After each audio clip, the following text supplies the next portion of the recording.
Hello and welcome back to the channel. My name is Tristan for those of you that are new, and in today's video we're setting up a brand new Caridina tank. However, this video is not going to be a tutorial on how to set up a Caridina tank. Rather, we're going to be starting a little bit of an experiment, and this is video one of a short series where we're using some brand new products that have been sent to us by today's sponsor. Big shout out to Helder Reef Aquatics, to Alicia and to Yaku for making this possible. They've actually sent me a whole bunch of stuff, but the one thing that we're going to be focusing on for this experiment is a product called Balance. This is provided by Ocean 6. It's essentially, very simply put, a GH remineralizer. Basically what this does is it ensures you've got the correct TDS and macro and micronutrients that all the shrimp need to thrive. And essentially this is what you use to first set up the tank and obviously remineralize when you do water changes. They've also been kind enough to send me their version of a bacteria starter. This is called Biomax. Essentially this is what you put in the tank when you very first start it up to get your filter seeded and to sort of boost that beneficial bacteria and speed up the cycling process. And they've been absolute legends. They've sent me a couple of coconut caves. I'm very excited about this because I don't actually have any of these yet, and I think they're one of the coolest ornaments for shrimp because you can add moss and things to the top, and it's like a really cool hideout for them. So I'm very excited to set this tank up. I am going to list all these products down below in the description with a link for 10% off your first purchase. So if you use Simply 10 and you go to their website and you buy any of the Ocean 6 products, you're going to get 10% off, and this code is valid indefinitely. So big shout out to Helder Reef for that. They really are setting us up. So without any further ado, let's set up this tank. I'm going to be using the exact same tank that I use for all my other Caridina species. Well, for my entire fish room. It is a 61.5 by 32.5 by 32.5 tank, which effectively makes it about 60-65 liters. I've already plumbed the air line, so there is already air coming out of these tubes. And we're running the exact same filters that we do on all the other tanks. It's not a scientific experiment, but essentially I wanted to try and keep as many of the variables the same as possible, because this way we can focus on the mineralizer, you know, and not really worry that there's anything else that's actually throwing off results. So we're using the same soil, same tank, same filters. Add this guy over here. So now that we've got our filters running, I'm going to add some soil. What I do want to mention is you'll notice that the soil that I'm adding is already wet. It's actually pre-cycled soil. It just really speeds up the cycling process and makes things a whole lot easier when you're setting up brand new tanks. I've set up a top-off valve over here that is going to fill this tank with RO water.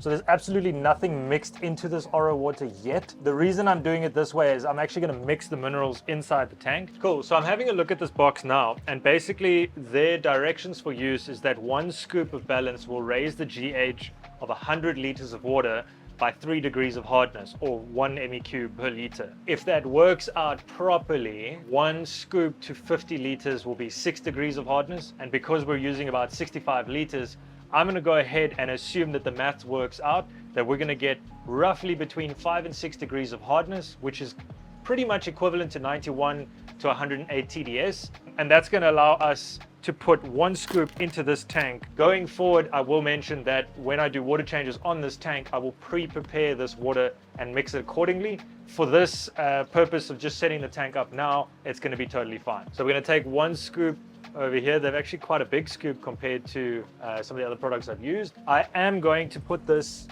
in my little jug and then just mix it with some of the RO water first.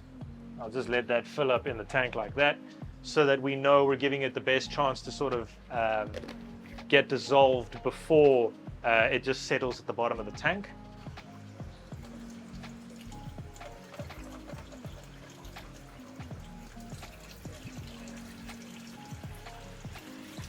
Right, so we've added in our GH mineral. I think first impressions is definitely worth mentioning that it really mixes quite well.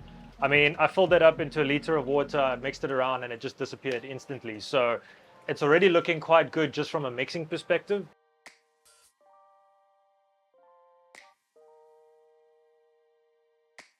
Right guys, now that the tank is all full of water and it only took like a small eternity, all that's left to do is to put in our bacteria and our plants. And I've actually been kind of productive while I waited for the water to fill up. I've added some Vasatang or Subvasatang, however you want to say it, to our coconuts.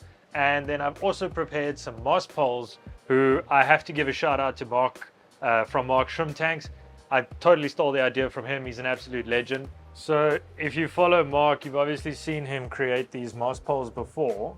The only difference with mine is that I add a little ceramic ring at the bottom, and that really helps it to get to sink. You know, it doesn't float away because of the bamboo sticks. I think that looks quite nice.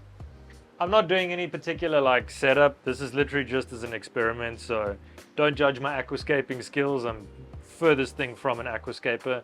I just like plants and I like shrimp.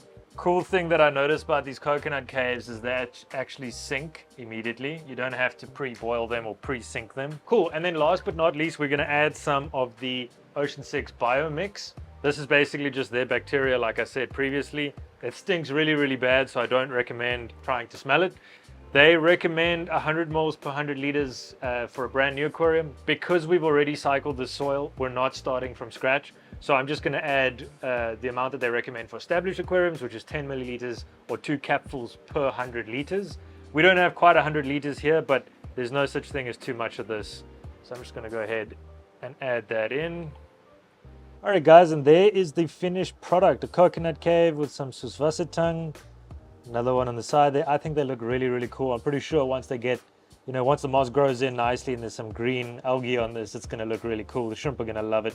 Well, guys, that's pretty much it for this part of the experiment. The tank is set up, the soil's ready, the plants are in. It's pretty much good to go. I am going to give it a little bit of time just to mature, grow some biofilm and some algae before we put the shrimp in there. I've got a whole bunch of different shrimp that we can choose from. So I'm going to post a couple of options in the comments below.